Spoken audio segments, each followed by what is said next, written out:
my experience is that through the prayers, through the rituals, or through the fasting, it's as if it slowly helps you open up to another level of like, and by level I don't mean, oh, I'm better than others or this. No, by level I mean like, like the how deep you can go. And all Muslims understand that the Quran has different levels of understanding. That's something we all know. Mm-hmm. So those levels, I think, are tied to Sufism, and how Sufism can always try to answer that question, that what wounds are inside you that might prevent you or are disconnecting you from the divine or from God, What you said is really profound. Why is it that people don't want to go deeper? What is the most important aspect of our journey as humans in this life, if not the spiritual? And if you're going to have a framework that you live your life by, it's important to know why, isn't it? Like, why do you think that people are we live in a secular society. We live in a modern society. There's so many things that distract us and draw our attention, but yet that longing is within everyone. That's right. Why do you think people don't pursue that on a deeper level? Well, why am I praying 5 times a day? What does that really mean? And how can I go deeper with this? Why wouldn't someone want to do that? I would say my experience is because it hurts. It really hurts to go deeper. And we obviously run away from pain. But again, this is the illusion.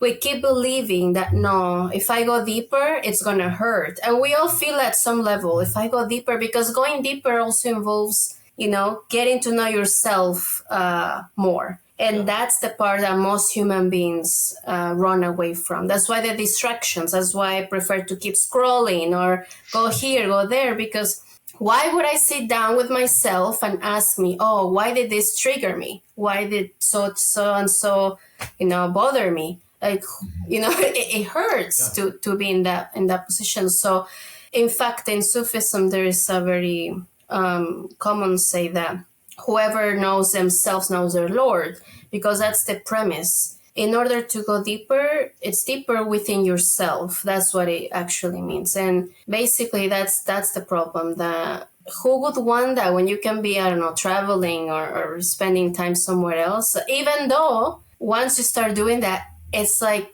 I find it's the most pleasurable thing ever. Like that no money can buy, nothing else can match that pleasure to keep understanding your motivations. It's like other worlds open up, Absolutely. That's one of the things that I learned in my exploration of Sufism the last few weeks, was that one of the big parts of it is the dissolution of the ego and the goal of sort of going within and finding out yourself and setting that aside in order to connect back with God. Yeah. Has that been something that you have found to be really true in your experience, and how has that helped you just in life in general to go through that process? Yeah, and again, I read today, it has been painful, but it has been extremely rewarding. And how has that happened is that, again, since this experience in around 2017, I started noticing that my discontent with that experience was based on the fact that it was completely against what my ego wanted. It was completely against what I had always thought that I wanted, because whatever experience that was, it was challenging me to look at myself and be like, who are you without this thing? Who are you? Who are you without obtaining this thing you want, And I had no answer. I had no answer whatsoever. I was like, no, I'm literally nothing without this thing I want. And you mean that's an external thing, like a material? Yeah, exactly. An external. Status. Yes. Okay. Exactly. Absolutely. So when I was challenged with, you cannot get this, I was like, God, like, this must be a mistake. Why wouldn't I be able to get this, And at that point, I realized, wow, this is crazy. Like, because I never in my life imagined I would be the one saying God made a mistake, Because, again, my own self-concept was, like, I pray, I fast, I'm a good Muslim. That's my own self-concept. That was my own self-concept. And a lot of us have lots of blind spots, you know, until you get challenged or tested or whatever you want to call it with an experience that it goes to your ego and be like, no, like the ego is like, no, you must have this because how can you not have it, you know? So as you say, yeah, throughout these years, it's been a lot of work when it comes to my ego and distinguishing it's about aligning. This is what I have found with Sufism. It's about aligning my wishes with God's wishes, because in Sufism, it's taught that in Islam, but in Quran, you have different references to, like, if you submit to God, and by submission, it means God has a plan, right, for each person, and each person is alive for a reason. So a lot of us are not sure sometimes why are we alive, or, as you know, I used to volunteer for people with suicidal ideation, that they didn't understand why should I continue on, you know? And when we are faced with those moments, it's when you have to really, really go deep and be like, no, I'm alive for a reason. And that's what I keep holding on to, you know?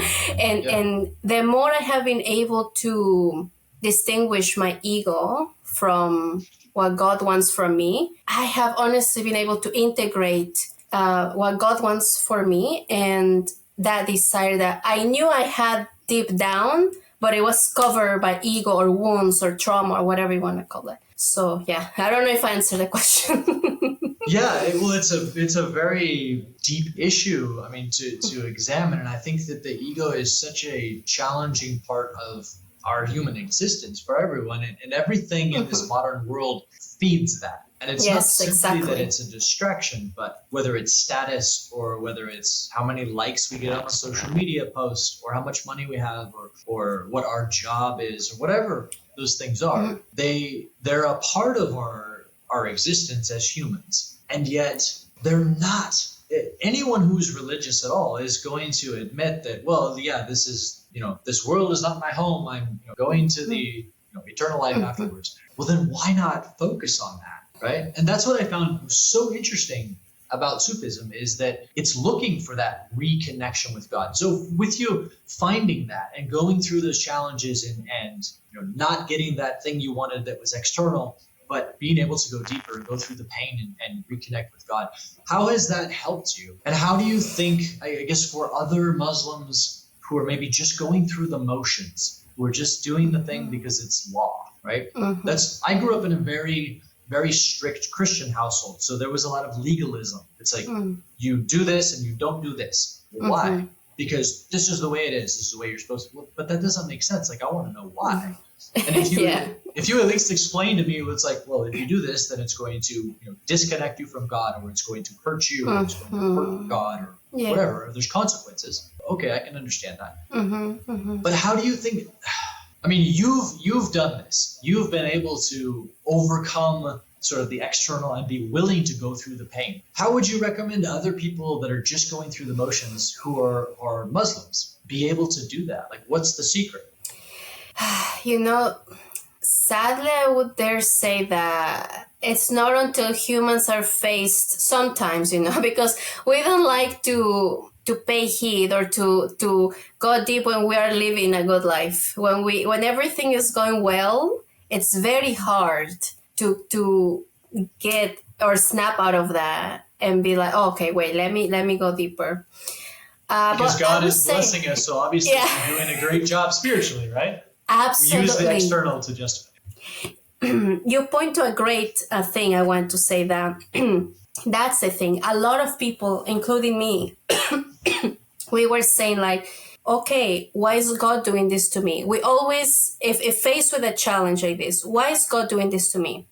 So we tend to ask, why, when I have been good, or I have been praying, I have been fasting, why? So we take this stance of God owes me because I'm doing good. He needs to pay me with blessings, or he needs to pay me with things that I want. And that's actually, I think, the mentality of most people. And that was why I was hurt at that experience, because I was like, wait, I left my life, I became Muslim, I did this, I did that, and this is what you're giving me, So this ego when it challenges God, and now I look back and believe me, there's not a day really that goes by that I thank God for that challenge, because it opened my eyes in ways I don't think I could have ever opened. And what I mean by this is that going back to your question, we all are gonna face in one way or another moments, right, in our life where we might feel lonely, where we might feel betrayed, or I don't know, anything.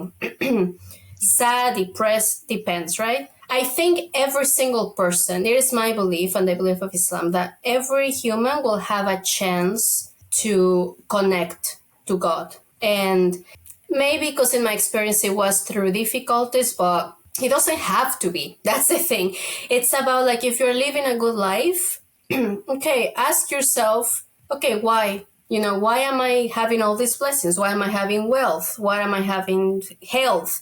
What am I supposed to do with my health? Am I really just sitting on the couch and eating, or is that why health is for? You know, so you can ask yourself, why do I have all these wonderful things? What can I do to give back to society, or to feel fulfilled in a way? I think the key is always asking ourselves how fulfilled I am, because each person's path is very unique. So my path will be very different perhaps from another person that loves Sufism and practices Sufism, or another Muslim or a Christian, whatever.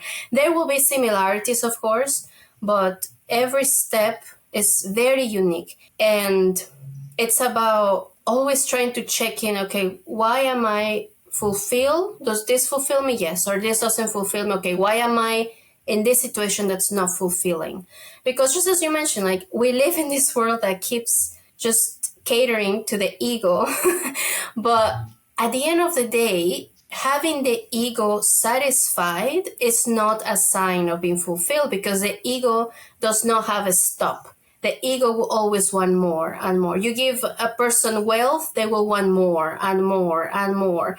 And the ego will always want more. And then if left unchecked, we are just these greedy people that starts doing things to get more and more. And what are we doing with that? So I think it's always about keeping in check our motivations. That has really helped me a lot. And I think it can help many people. The one thing I think that gets confusing is when you have the idea of, okay, so I need to go within, I need to overcome the ego. The ego is a tool like anything else, so it can be a good thing. It can, it can help you with confidence and going and doing something, speaking in public or whatever. But it can also obviously be to our detriment if the ego is running things. And so if going within and setting that aside and then reconnecting with God, if we realize, well, this is all there is this connection with God, like how, I think that it can become confusing, because then it's like, well, if I don't have an individual purpose, then why am I even here? If I'm just supposed to be connecting with God, then maybe I should go be a monk. And I think this is one of the things that a lot of people struggle with. I've questioned this when I was younger. It's like, but there's all these wonderful, enjoyable things. And I see lots of people who serve God having this wonderful life. Aren't we supposed to have our family and friends and have a good time and be healthy and be wealthy, all of these things? Am I supposed to go be a monk, or am I supposed to go just be whatever it is in different religions? That I think is a real challenge to come to grips with. Yeah, you're absolutely right. And I also, of course, battled with that for a few years. And I have come to understand something really beautiful, that, in the past, I was also like that. Like, I was like, in fact, when I was a kid, I wanted to be a nun. And then I wanted, because I thought, okay, if I'm attracted to the life of spirituality, then it must mean that I have to be some sort of religious servant or something like that. Right, yeah. But no, reality is we all came with a different set of talents, different set of abilities, right? You could be a baker, you could be a business person, you could be someone who is a janitor or a cleaner or a cook. Like, it doesn't matter, really. It's about how connected, because we can connect to God through this world, through the ego, just as you say. Like, the ego just needs to be tamed in a way that's serving you, And there are so many things that I have learned in the past few years about this in particular, because for many years I was confused, like, okay, what should I be then? Like, if I'm very drawn to the spiritual, does that mean I should be secluded? Does that mean I need to just go far away? But no, I was able to understand that I'm meant to be full in this world, and a lot of us, majority of us, need to integrate the life of this world with the spiritual life, because if we don't, then we risk living. Many people want to escape either their problems or things like that, and escapism is not what we are trying to do here. We're trying to integrate this world, like, okay, are you a teacher, are you a worker, are you this, and serving people or serving society, or doing whatever you want to do, but understand, is this really what I want to do, or is it because society or pressure or my family or whoever? I think that's the big difference, because in the past, even when I studied like college, I was like, oh, I'm going to study business because my dad, like, I just wanted to please my family here and there. And then as I kept growing up, I'm like, no, but what really, really drives me and what really gives me passion is like psychology, spirituality. So and sometimes you may be able to do many things, and society wants you to just have one job title, just one profession, just one tag, what? No, you can do as many things as you are called to do. But it's about that calling, and it's that calling that really makes all the difference, I think. You're listening to the Bad at My Religion podcast, hosted by Josh Gold. Like and subscribe.